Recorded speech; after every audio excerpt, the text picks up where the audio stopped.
আচ্ছা, আপনি জানেন কি বিশ্বের সবচেয়ে বড় সোশ্যাল মিডিয়া ফেসবুক ছিল একসময় শুধু একটা ছোট্ট কলেজ প্রজেক্ট।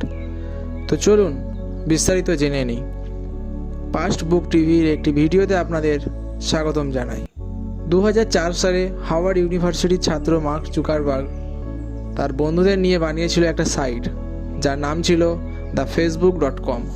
শুরুতে এই প্ল্যাটফর্ম শুধু কলেজের ছাত্ররাই ব্যবহার করতে পারত, কিন্তু আস্তে আস্তে জনপ্রিয়তা এত দ্রুত বাড়ল যে কয়েক মাসের মধ্যেই ছড়িয়ে পড়ে পুরো আমেরিকায়। তারপর নাম থেকে দা বাদ দিয়ে হলো ফেসবুক, এবং শীঘ্রই তা হয়ে উঠল বিশ্বের সবচেয়ে বড় সোশ্যাল নেটওয়ার্ক প্ল্যাটফর্ম। বর্তমানে ফেসবুককে ব্যবহার করে প্রায় 3 বিলিয়নেরও বেশি মানুষ, যা পৃথিবীর 1/3। একটা ছোট্ট আইডিয়া যেটা আজ পুরো বিশ্বকে করেছে সংযুক্ত। এমন আরও মজার স্টোরি জানতে সাবস্ক্রাইব করো এখনই।